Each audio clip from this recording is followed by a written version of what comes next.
ladies and gents. Firstly, thanks for watching.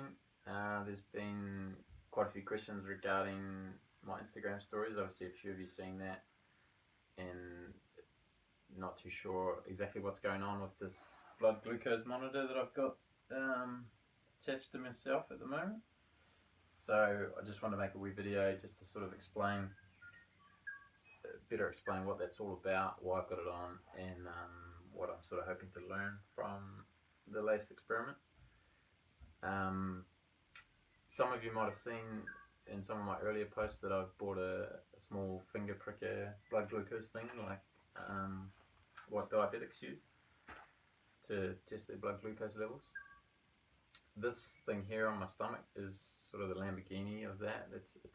This one gives you a reading every 5 minutes without the need to prick your finger. You just stick this patch on, can leave it there for 10 days, and then every 5 minutes sends a reading to my phone and graphs all of that. It's it's pretty awesome actually. The reasons that I got it, sort of firstly, I just think the technology is amazing. I think it's something that blood glucose levels are not really something that you know about. You sort of hear about it every now and again, but it's not something you can kind of feel, I guess, or so that side of it's quite cool. I think it's a good chance to learn a fair bit about yourself. I'll quickly run through the sort of the mechanism within your body. It's not too difficult. I've got a few notes here just so I don't say anything that's not true, but basically when you eat foods containing carbs, your stomach acids and digestive enzymes, they break that down and convert the sugars within the carbohydrates into glucose. That glucose gets into your small intestine and is absorbed into the bloodstream. So that's the glucose from the carbohydrates into your bloodstream, which is basically what this thing measures, blood glucose. So how much glucose is in your blood at any one time. How much goes into your bloodstream depends on what you're eating. So like what sort of percentage of your food is carbohydrates, what type of carbohydrates they are obviously, and how much you're eating. And that's where you get your blood glucose reading from basically. So if you're eating pure sugar and a lot of it, you're going to have a lot of glucose in your bloodstream, and you have a high blood glucose reading. When there's excess glucose in your bloodstream, your brain detects that, sends a signal to your pancreas. Your pancreas secretes insulin, and that is designed to keep your blood glucose levels steady. What the insulin does is it allows your liver and muscles to consume that blood glucose and use it for energy.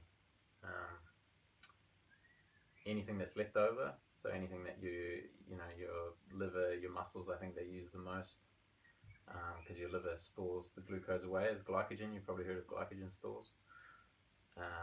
And then your brain and other organs and muscles and stuff use most of it. But anything they don't need, anything that is not necessary to sort of keep you going at that time, gets converted into fat and then stored away in your fat cells. And there, I guess you can probably see the problem. So if you have chronically elevated blood sugar levels, blood glucose levels that are, very high for short periods of time or reasonably high for a long period of time, you get this constant excess blood glucose in your bloodstream. It's not being used, it's stored into fat cells, and you're putting on weight, you're having all sorts of other health issues related to that. So we basically want to everyone wants to try and keep their blood glucose levels sort of steady as they can. That means there's less excess blood glucose in your system. There's less getting stored away as fat cells and in fat cells, and then you're living a healthier life, I guess. And this, I guess so that relationship there is pretty direct. You can see between sugar and fat.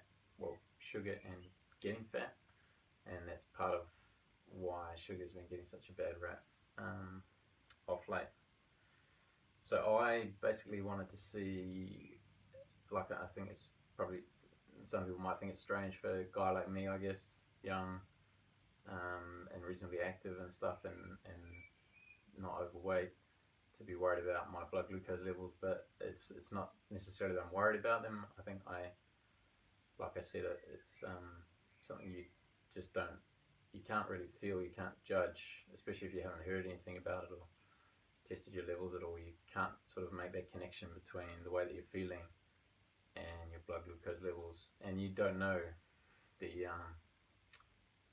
you don't know what it's doing, you know, what sort of damage it's doing to your body. I think they call it the silent killer, because yeah, you can be living a long time with elevated blood glucose levels, and you'd have no idea, and you slowly, what you're doing is sort of wearing down your pancreas, and that's basically how people get type 2 diabetes, is that, you know, their pancreas is, I won't get too far into that, but it becomes insulin resistant when it's working too hard.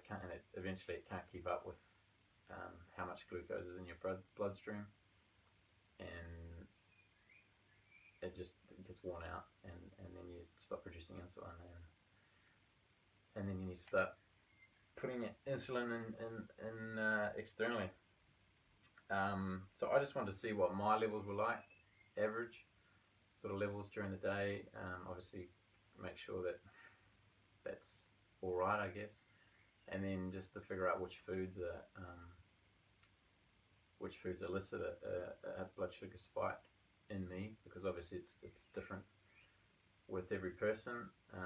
If you want to figure out a little bit or find out a little bit more about that, have a look at the website www.experimentingwithnick.com and find the personalized diet. That's the last blog that I wrote, a written blog, and that goes into a lot of detail about the personalized diet, which is it's a sort of dieting idea related to your blood glucose levels and figuring out which foods are right for you. Obviously, for different people, everyone reacts differently to every different food, so you've just got to figure out which ones are good for you, which ones you should probably avoid, and yeah, that's basically the idea of this experiment. So I've got this on for 10 days. I've got, you know, data points every 5 minutes for 10 days long. I've been keeping good track of what I'm eating, how much, been weighing all my food, recording when I'm sleeping, going to the toilet, everything in between, so I can match that all up and just see, you know, when I'm spiking, you know, how high it's going, how long it's staying high, and yeah, just basically analysing all that data, and yeah, that should give me a pretty good idea of, you know, what foods I need to sort of cut back on, and things that I can eat without worrying at all. So yeah, head along to the website, and again, thanks for watching. I hope it all made sense.